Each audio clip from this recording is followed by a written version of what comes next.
Adonai Yahweh Elohim के बाबरकत नाम में आपकी सलामती। जीनियोलॉजीज ऑफ जेनेसिस 20वीं पुश्त इब्राहिम के बारे में हम पढ़ रहे हैं। पिछले हिस्से में हमने डिस्कस किया था कि इब्राहिम 75 बरस का था जब वो हारान से निकला और वो उसके बाद 175 साल की उम्र में इस दुनिया से रुखसत हो गया। यानी मरने से पहले वो यजहाक का बाप और यकूब का दादा था। यानी इब्राहिम यजहाक के साथ 75 बरस और यकूब के साथ 15 बरस तक रहा। आज हम बात करेंगे, दूसरा सेशन है इसका, कि इब्राहिम जो ईमानदारों का बाप कहलाया, क्या वजह थी? ईमानदारों का बाप कहलाना कोई मामूली बात नहीं है। बड़ी कुर्बानियां दी उसने। खाली ये नहीं कि यहोवा ने उससे कलाम किया और वो चल पड़ा, लेकिन वो एक इंसान था और उसने क्या तकलीफें, क्या दुख, क्या सहे और ईमान के साथ कैसे उसने अमल किया और उसका ईमान कामल हुआ और वो ईमानदारों का बाप कहलाया। तो इस सिलसिले में जी इब्राहिम ने अपने सफर में, यानी जब यहोवा का हुक्म मिला उसके बाद उसने 4 बड़ी जुदाइयां, 4 बड़ी तकलीफें सही। हम उनके बारे में बात करेंगे। पहली है, पहली जुदाई, अपने घर, रिश्तेदारों और अपने बाप तारा से जुदाई। पैदाइश 12 बाब 1 और 2 आयत। और यहोवा ने इब्राहिम से कहा कि तू अपने वतन, अपने नातादारों के बीच से और अपने बाप के घर से निकलकर उस मुल्क में जो मैं तुझे दिखाऊंगा जा, और मैं तुझे एक बड़ी कौम बनाऊंगा और बरकत दूंगा और तेरा नाम सरफराज करूंगा, सो तू बायसे बरकत हो। अच्छा, ये एक ऐसी जगह थी जहां पहले इब्राहिम रहता था यहोवा के हुक्म से पहले। ये बुत परस्तों का गढ़ था, गैर मबूदों की पूजा होती थी उधर। ये मौजूदा इराक से जनूब मशरक की तरफ दोनों दरियाओं दजला और फरात का एक इलाका था, जिसको मेसोपोटामिया और अब्रानी में नाराहिम भी कहा गया है। और ये इंतहाई जरखेज खिता था जहां इब्राहिम हिजरत से पहले, उधर से निकलने से पहले रहता था।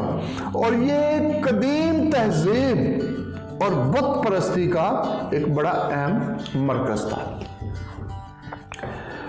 अगर हम रसूलों के अमाल 7 बाब 2 से 4 आयत में पढ़ें तो देखें क्या लिखा है। पलूस क्या कहता है? उसने कहा, आए भाइयों और बुजुर्गों सुनो, यहोवा हमारे बाप इब्राहिम पर उस वक्त जाहिर हुआ जब वो हारान में बसने से पेशतर मेसोपोटामिया, और इधर अब्रानी का लफ्ज है, नाहराइम में था। और उससे कहा कि अपने मुल्क और अपने कुनबे से निकलकर उस मुल्क में चला जा जिसे मैं तुझे दिखाऊंगा।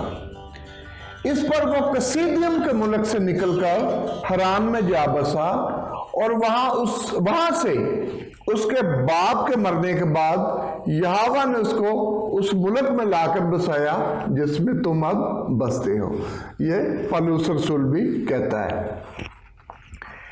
इब्राहिम ने अमल किया और ताबेदारी के साथ चल पड़ा।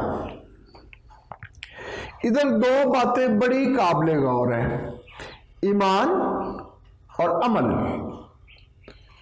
वो ईमान लाया, उसने आवाज सुनी, यहोवा की आवाज सुनी, क्योंकि आज तक किसी बुत ने, किसी और महबूद ने उसको नहीं बुलाया था, ना पुकारा था। ये यहोवा ने उसका नाम लेकर उसको पुकारा और वो ईमान लाया और उसने अमल भी किया। ये नहीं कि उसने सुनकर कह दिया शायद मेरा वहम हो, अच्छा चले जाएंगे।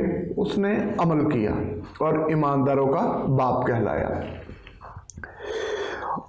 और वो हरान में आ पहुंचा, उसका बाप तारा हरान में ही बस गया।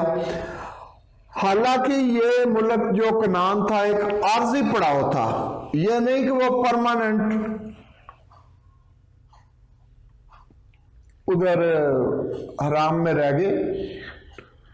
ये एक आर्जी पड़ाव था, इसके बाद आगे का सफर बाकी था। लेकिन उसका बाप तारा उधर ही बस गया। इब्राहिम 75 बरस का था, 75 इयर्स, जब यहोवा ने उसको बुलाया। और ये बड़ा सख्त किस्म का बुलावा था, कोई मामूली बुलावा नहीं था कि क्या कहा अब्राहम चल भाई अपने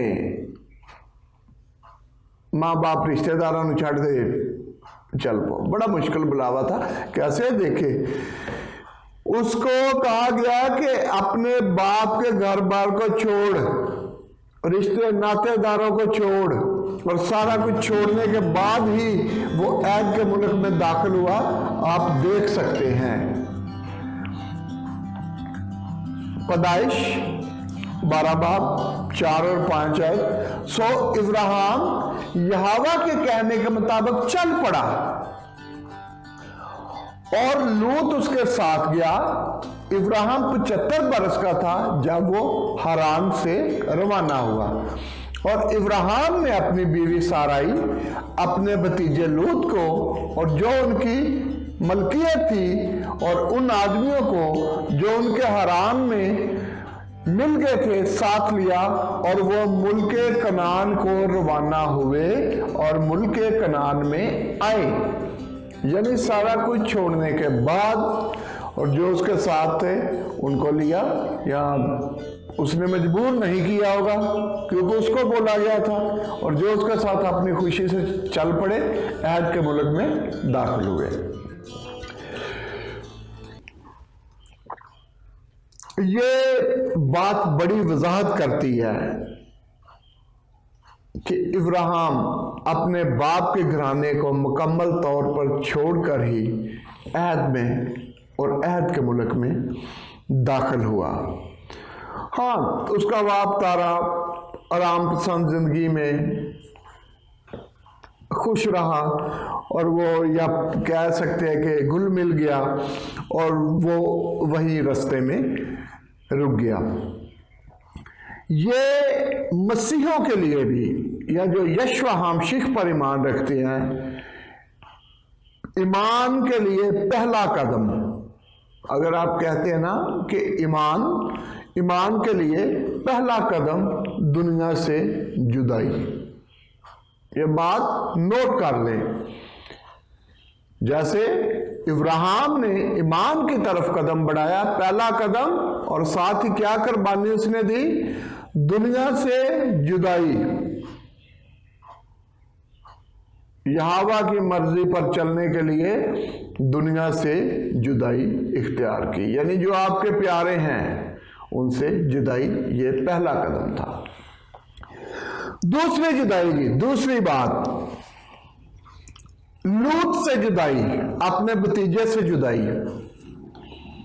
देखें जी, इब्राहिम की कोई औलाद नहीं थी उस वक्त तक, और लूत उसको बड़ा अजीज था, प्यारा था। हमको भी अपने भतीजे भतीजियां बहुत प्यारे होते हैं, अजीज होते हैं, ठीक है जी। इसी तरह इब्राहिम को लूत बहुत प्यारा था, और लूत को भी इब्राहिम बहुत प्यारा था, और यही वजह थी कि वो इब्राहिम के साथ चल पड़ा था, और इब्राहिम भी उसको साथ लेकर लूत को चल पड़ा था।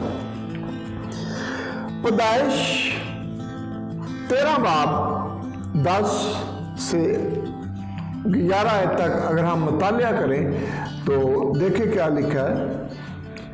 तब लूत ने अपनी आंखें उठाकर यरदन के गिर्द का तमाम मैदान देखा जो यहोवा के सदूम और अमूरा को तबाह करने से पेशतर साउर की राह से यहोवा के बाग और मिस्र की जमीन की मानद खूब सैराब थी। सो लूत ने यरदन के गिर्द का सारा मैदान पसंद किया और वो मशरक की तरफ चला और वो एक दूसरे से जुदा हो गए।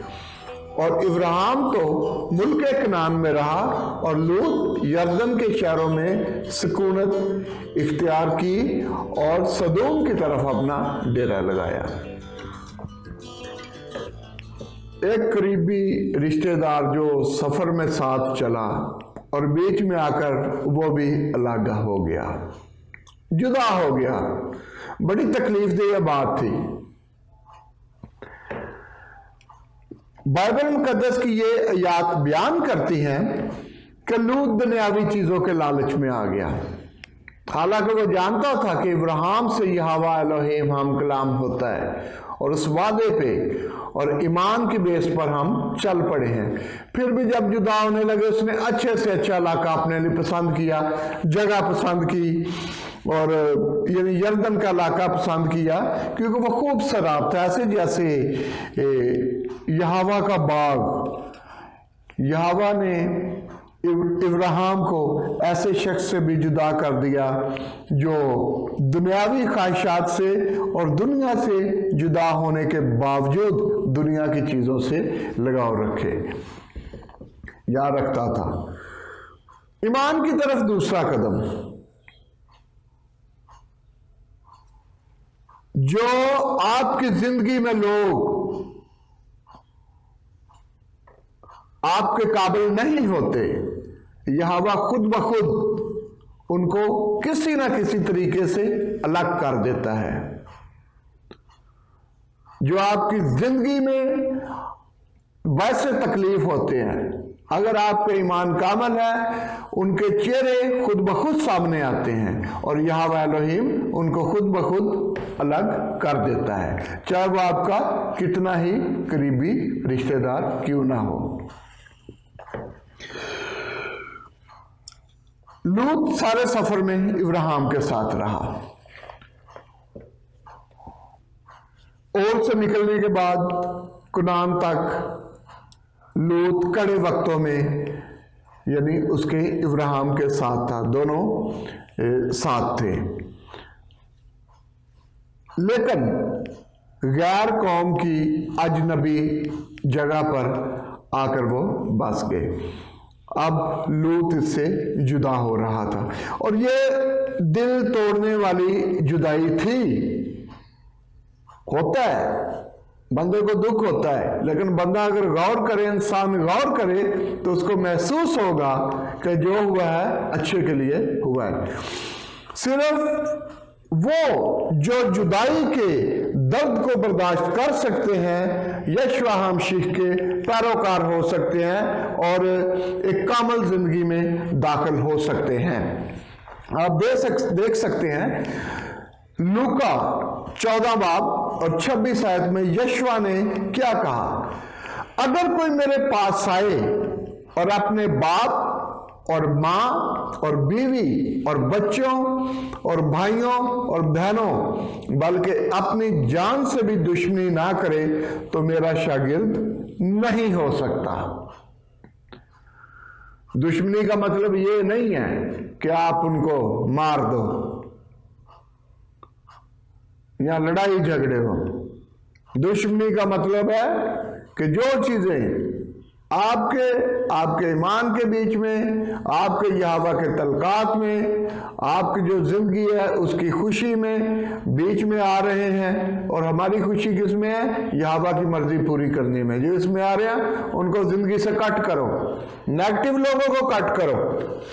जो लोग हक की खातिर नहीं बोल सकते, सच के लिए नहीं बोल सकते, उनको जिंदगी से कट ऑफ कर दो। तो बरकतें आपकी जिंदगी में खुद ब खुद आएंगी। इसी तरह लूका 14 बाब 33 आयत में मसीही यशुआ हमशीख अपनी इसी बात को जारी रखता और कहता है, इसी तरह तुम में से जो कोई अपना सब कुछ तर्क ना करे वो मेरा शागिर्द नहीं हो सकता। यानी उसका शागिर्द होने के लिए सब कुछ तर्क करना पड़ेगा। नेगेटिव चीजें, नेगेटिव लोग जो हक को हक नहीं कह सकते, सच को सच नहीं कह सकते, उनको अपनी जिंदगी से तर्क करें। लालची लोगों को, लालच ये नहीं कि किसी चीज का लालच हो, लालच अपना मफाद भी लालच होता है, ये भी लालच ही है। हक सच के लिए ना बोलना, ऐसे लोगों से भी किनारा करें। अपने इर्द गिर्द उन लोगों को रखें जो आपके लिए बायसे तसल्ली हो, बायसे तकवीयत हो। इससे आपका ईमान भी मजबूत होगा, आप मेंटली भी सेटिस्फाई रहेंगे और आगे ही आगे बढ़ते जाएंगे। तो यह वाले आप सबको बड़ी बरकत दें, खुश रहें। बाकी जो आगे दो और हैं, जो तकलीफें, जो जुदाइयाँ इब्राहिम ने सही, उनके बारे में फिर बात करेंगे। आज के लिए इतना ही काफ़ी है। खुदा हाफिज।